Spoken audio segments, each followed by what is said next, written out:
My selfish brother secretly tried to auction off our family farm to pay his debts. I found out purely by accident. I was cleaning out Dad's desk after the funeral when I discovered a folder marked property transfer hidden behind old tax documents. Inside were emails between my brother and some real estate company about a sealed bid auction scheduled for next month. Our family farm, the land that had been in our family for 4 generations. The place where Dad taught us to ride horses and Mom grew her prize-winning tomatoes before cancer took her when we were teenagers. Dad had been gone only 3 weeks. The emails were dated from 2 days after the funeral. While I was still crying into my coffee every morning, barely able to function through the grief of losing the last parent we had left, my brother was already making deals with strangers to carve up our family's legacy. The correspondence showed he'd been in contact with 3 different real estate firms, shopping around for the best commission rate, like he was selling a used car instead of our ancestral home. I sat in Dad's old leather chair, the same one where he'd read us bedtime stories when we were kids, and felt something break inside my chest. This wasn't just about money or property. This farm was where our grandparents had started their life together after the war, building the original farmhouse with their own hands and nothing but determination. Where our great-grandmother had hidden jewelry in mason jars during the Depression, burying them under the old oak tree that still stood in the front yard like a sentinel guarding our family's secrets. Where 4 generations of our family had lived, worked, sweated, bled, and died. And my brother wanted to sell it to pay off gambling debts. The betrayal cut deeper than anything I'd ever experienced. While I'd been planning Dad's memorial service and answering sympathy cards from neighbors who remembered when our grandfather first plowed these fields with horses and a single-blade plow, my brother had been calculating how much our family's entire history was worth in today's market. While I'd been sitting by Dad's hospital bed during those final weeks, reading him letters from old friends and holding his hand while he slipped in and out of consciousness, my brother had apparently been researching property values and auction procedures. I remembered those last days so clearly. Dad asking me to promise that the farm would stay in the family, his voice weak but insistent when he talked about the responsibility we'd inherited along with the land. How he'd made me swear that no matter what happened, I wouldn't let developers turn our fields into another shopping center or subdivision. He'd seen it happen to too many neighboring farms, watched as family land got carved up and sold to the highest bidder. And here was my brother, 3 weeks after we'd buried Dad beside Mom under the elm trees at the far edge of the property, trying to do exactly what Dad had feared most. The more I read through the email, the more my horror grew. My brother hadn't just contacted real estate agents, he'd been planning this for months. There were messages dating back to when Dad was still alive, still fighting his battle with cancer. My brother had been researching property values and market conditions while the rest of us focused on Dad's care, making plans to cash in on our father's death before it even happened. I found correspondence with developers interested in turning our farmland into a residential subdivision called Meadowbrook Estates. They'd already drawn up preliminary plans dividing our fields into 43 lots, complete with a community center where our barn currently stood. The same barn where Dad had taught us to milk cows and where our grandfather had stored his tools. There were emails discussing the demolition of our farmhouse, the one our great-grandfather had built board by board in 1923. The developers called it a teardown, noting that the foundation might be salvageable for a more modern structure. They talked about our family's century of memories like it was just an obstacle to profitable development. I confronted him that evening. He was in the barn pretending to fix the tractor, but I could smell the whiskey on his breath from 10 feet away. The same barn where we'd spent countless summer afternoons building hay forts and catching fireflies, where Dad had taught us to milk cows and stack hay bales, where our grandfather had sheltered his horses during winter storms, and where our great-grandfather had first stored his harvest. Now it felt like a crime scene. "You can't sell this place," I said, waving the papers at him. He didn't even look up from the engine. "Dad left it to me. I can do whatever I want with it." His voice was flat, emotionless, like he was discussing the weather instead of destroying our family's entire history. I watched him fumble with a wrench, his hands shaking slightly from either the alcohol or the stress of his situation. The same hands that Dad had taught to change oil and repair equipment, now trembling with the weight of his betrayal. That wasn't entirely true. Dad's will stated that my brother inherited the farm, but only if he maintained it as a working operation for at least 5 years. If he sold it before then, ownership would transfer to me. Dad had been very specific about this clause, having seen too many family farms get sold off and turned into strip malls or housing developments. He'd witnessed the slow death of rural communities as farmland got carved up and sold to the highest bidder, watching as neighbors who'd farmed for generations were forced to sell to developers who saw only dollar signs where others saw heritage. My brother knew this, which is why he was trying to sell it in secret. "How long have you been planning this?" I asked, my voice barely controlled. My brother finally looked up, his eyes bloodshot and defensive. Since before Dad died, he admitted without shame. I knew I'd inherit it eventually. The casual way he said it made me physically sick. While Dad was fighting cancer, barely able to walk to the mailbox without getting winded, my brother had been calculating how much money our family's legacy would bring him. While I was driving Dad to chemotherapy appointments and helping him manage his medications, sitting with him during those endless hours in sterile waiting rooms where the smell of disinfectant couldn't mask the fear that permeated everything, my brother was apparently researching real estate markets and auction procedures. While I was helping Dad write letters to old friends, knowing they might be his last communications with people who'd shared decades of memories, my brother was drafting emails to real estate agents. While I was reading Dad his favorite passages from farming journals and listening to him tell stories about growing up on this land, my brother was planning to destroy it all for cash. I spent the next week digging into his finances, using passwords I'd found written in Dad's handwriting in various notebooks around the house. Dad had always been old-fashioned about keeping track of important information, writing everything down in his careful script. He'd kept meticulous records of everything: livestock vaccinations, crop yields, equipment maintenance schedules. He believed in documentation, in leaving a paper trail that future generations could follow. What I found when I accessed my brother's accounts made my stomach turn and my hands shake with rage. Gambling debts totaling $67,000 spread across multiple online platforms. Credit cards maxed out with cash advances that went straight to sports betting sites and online casinos. Bank statements showing transfers to poker rooms and gambling apps that started small, $20 here, $50 there, but escalated dramatically over the past 18 months to hundreds and then thousands at a time. The pattern was clear and devastating. My brother had developed a serious gambling addiction sometime after Dad's cancer diagnosis. Maybe the stress of watching our father deteriorate had triggered something in him, or maybe he'd just gotten in too deep and couldn't stop. Either way, he'd been hemorrhaging money at an alarming rate while the rest of us focused on Dad's care. I traced the progression through his bank statements like following a disease through someone's body. It started innocently enough, small bets on football games, maybe $20 on a Sunday afternoon. Then it was $50 on basketball, $100 on horse racing. Within 6 months, he was betting $500 on single games. Within a year, he was taking cash advances to cover losses and betting even more to try to win it back. The classic spiral of addiction, except he was financing it with our family's future. But the worst discovery came when I found loan documents with Dad's forged signature. My brother had been using the farm as collateral for personal loans that Dad never knew existed. 3 different banks thought they had legitimate claims on our property based on documents that my brother had fraudulently signed in Dad's name during those final months when Dad could barely hold a pen. I compared the signatures to Dad's real handwriting from the same time period. The difference was obvious once you knew what to look for. Dad's genuine signatures had become shaky and uncertain as his illness progressed, but they still maintained his characteristic loops and angles. The forged signatures were too steady, too confident. My brother had been practicing Dad's signature, but he couldn't replicate the weakness that cancer had brought to our father's hands. I sat at the kitchen table, surrounded by evidence of my brother's deception, and felt a rage I'd never experienced before. Not only was he stealing our inheritance, but he'd been stealing from Dad while he was dying, taking advantage of a man who trusted his own son completely, who never would have suspected that his boy was forging his signature on loan agreements that put our entire family legacy at risk. The farm was worth $300,000 according to the most recent appraisal, more than enough to clear his debts and give him a fresh start somewhere else, probably in a city where he could disappear and start over. He was willing to throw away our entire family legacy for poker chips and horse bets, treating generations of hard work and sacrifice like it was worth nothing more than his next gambling fix. I found text messages on his phone that he'd left charging in the kitchen, threats from people with names I didn't recognize, messages that started as professional reminders about overdue payments, but escalated to personal warnings about consequences for continued delays. Photos of our house taken from different angles, like someone was casing the property, screenshots of our address with messages about final deadlines and what would happen if payment wasn't received. The most chilling was a message that simply said, "Your sister looks like she walks alone a lot. Would be a shame if something happened to her." They were threatening me to get to him. When I confronted him with the evidence I'd gathered, printing out every bank statement and loan document and spreading them across Dad's kitchen table like evidence in a criminal trial, he finally admitted everything. We sat in Dad's kitchen, the same room where our family had shared thousands of meals over the decades, where Mom had taught us to make her famous apple pie, and where Dad had helped us with homework at this very table. Now it felt like a courtroom. "I'm drowning," he said, his hands visibly shaking as he looked through the papers. "These people are going to kill me if I don't pay up." He showed me more text messages, scrolling through threats that had become increasingly specific and frightening, references to what happened to other people who didn't pay, descriptions of consequences that made it clear these weren't empty threats, names of family members, including mine, with suggestions about how pressure could be applied. For the first time since this whole nightmare started, he looked genuinely scared instead of just defensive. "How long have they been threatening you?" I asked. 3 months, he admitted.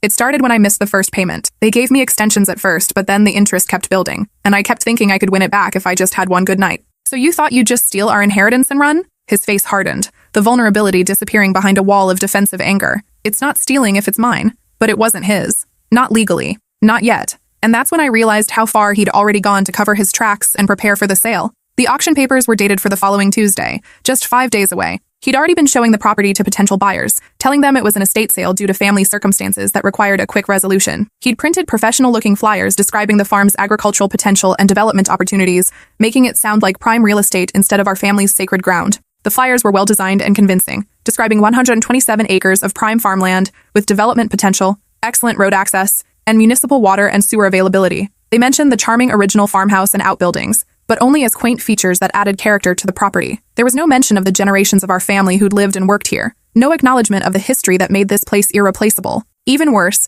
he'd already started moving Dad's antique farm equipment to a storage unit across town, planning to sell those pieces separately for immediate cash. Our grandfather's 1952 Ford tractor, the one Dad had spent years restoring by hand in this very barn, was sitting in some warehouse being appraised by strangers who had no idea of its sentimental value. Mom's collection of vintage milk cans, which she'd spent decades gathering from estate sales and flea markets, had been photographed and cataloged for an online auction. Each can had a story. This one came from a farm in Indiana, where she'd stopped during a road trip. That one was a gift from a neighbor who was moving to town. To my brother, they were just marketable antiques. Dad's tool collection, some pieces dating back to our great-grandfather, had been sorted into lots for sale. Hand tools that had built this farm, that had been passed down from father to son for 4 generations, were now tagged with price stickers like items at a garage sale. My brother had systematically begun erasing our family's history, one piece at a time, treating each item like merchandise instead of irreplaceable memories. Every tool that had been passed down from father to son, every piece of equipment that held stories of harvest seasons and hard winters, every family heirloom was just another asset to be liquidated in service of his gambling addiction.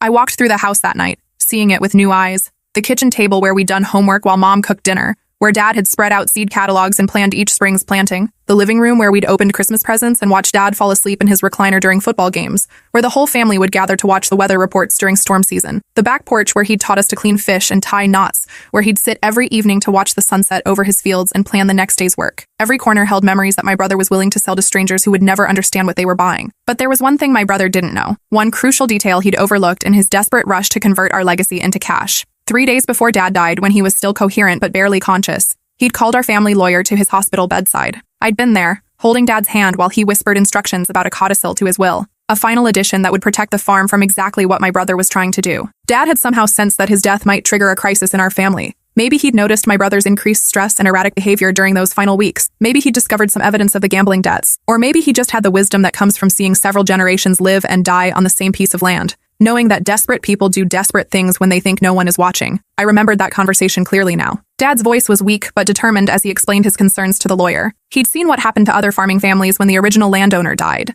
how debts and desperation could tear apart what had taken generations to build. He'd watched neighbors lose family farms to bankruptcy and bad decisions, seen century-old operations get sold off piece by piece. The lawyer had filed the paperwork immediately, creating a legal safeguard that Dad hoped would never be necessary. Any attempt to sell the farm within the first year after Dad's death would automatically trigger an investigation into the inheritor's fitness to manage the estate. If fraud, coercion, or financial misconduct was discovered, ownership would immediately transfer to the secondary beneficiary, me. Dad had protected our family's legacy even from beyond the grave. That night, I called the lawyer and explained everything I'd discovered. The forged loan documents, the gambling debts, the secret auction arrangements, the threats from loan sharks. I sent photos of every piece of evidence, every bank statement, every threatening text message. I documented my brother's gambling addiction with screenshots of his betting history, cash advances, and debt accumulation. The lawyer was shocked, but not entirely surprised. He'd seen similar cases before, he told me. Family members who thought they could circumvent estate restrictions through fraud or deception. But he'd never seen such a comprehensive pattern of financial misconduct combined with identity theft of a dying parent.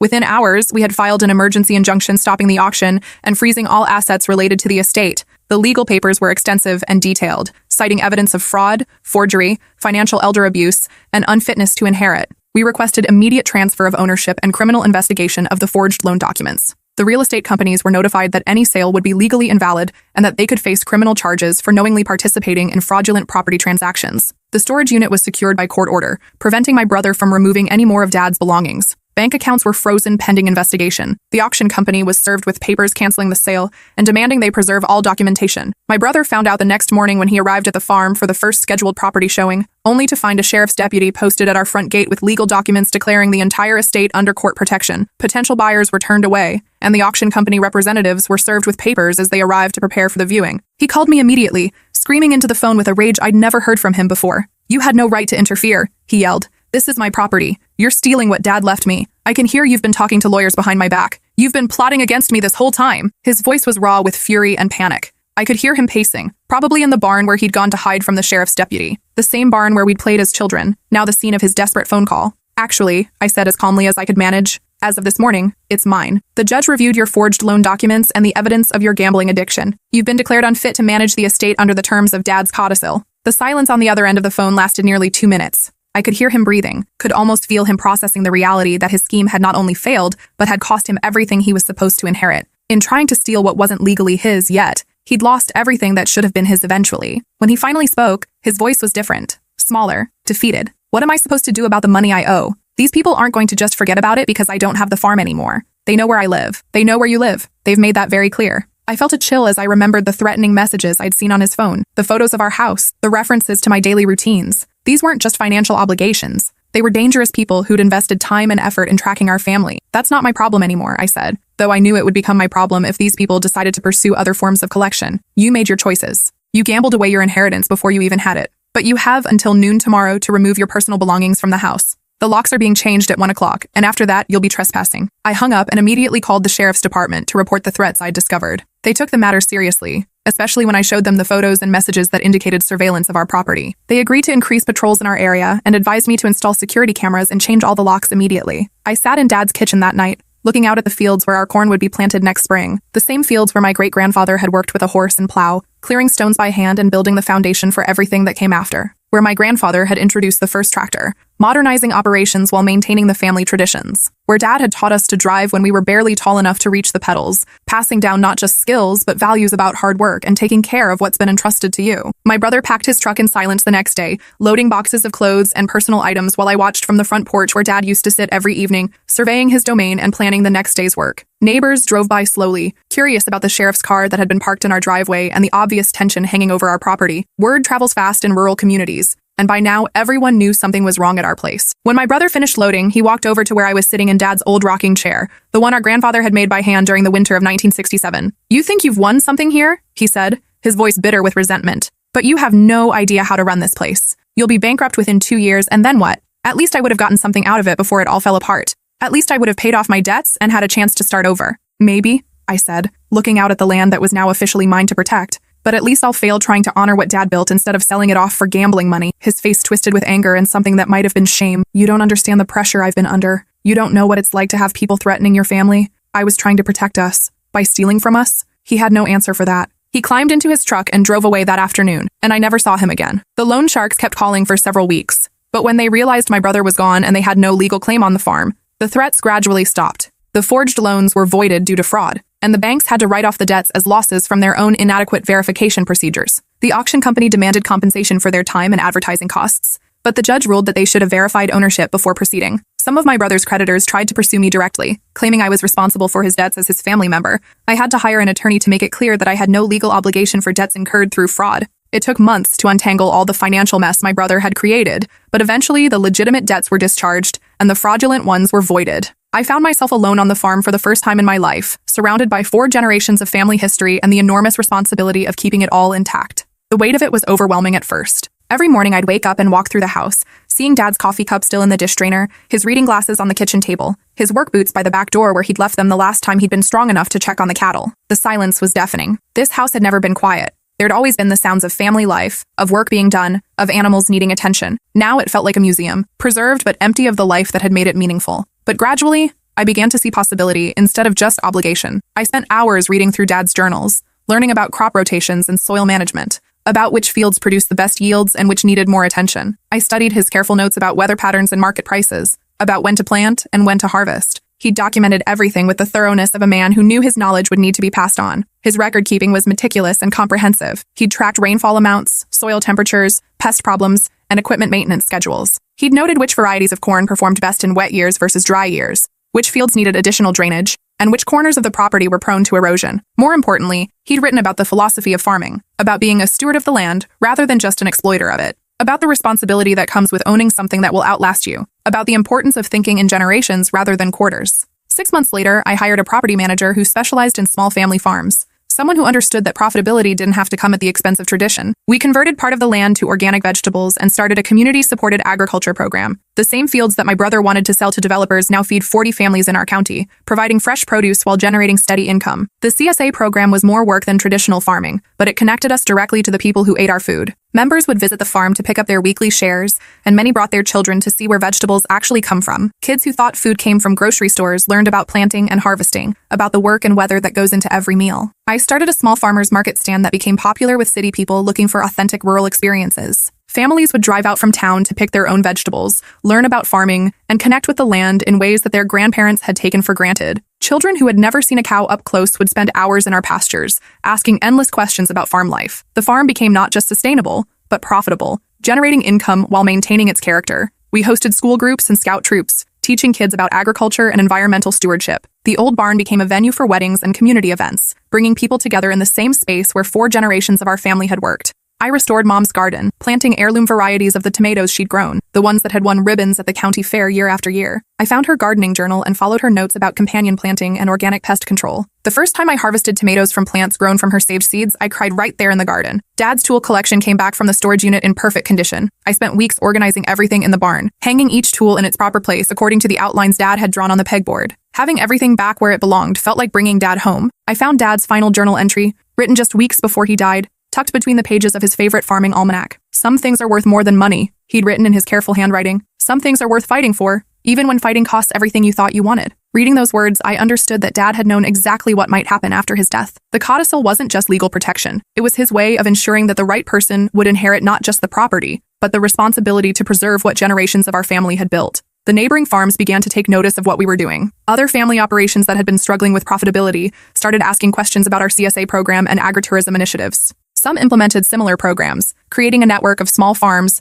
that supported each other while serving the community. We started hosting annual harvest festivals that drew hundreds of people from across the region. Families would come to pick pumpkins, ride hay wagons, and learn about traditional farming methods. Local artisans sold crafts, and we featured live music from regional performers. The festival became a celebration not just of our farm, but of rural culture and community. Local schools started bringing students for educational tours. We developed curriculum about sustainable agriculture, environmental science, and rural history. Kids would plant seeds in spring and return in fall to harvest what they'd grown. Many of these students had never been on a working farm, and some discovered interests that would shape their career choices. The farm's success attracted attention from agricultural extension services and university researchers. We became a demonstration site for sustainable farming practices, hosting workshops for other farmers, and serving as a living laboratory for new techniques. Graduate students conducted research projects on our land, studying everything from soil health to pollinator habitats. Last month, I received a letter from a law firm representing my brother. He was contesting the estate ruling, claiming I'd manipulated Dad while he was dying and demanding his inheritance back, plus damages for mental anguish and lost opportunities. The letter was full of legal threats and accusations, painting me as a scheming relative who had taken advantage of an elderly man's confusion. The lawsuit alleged that I'd influenced Dad to change his will while he was mentally incapacitated,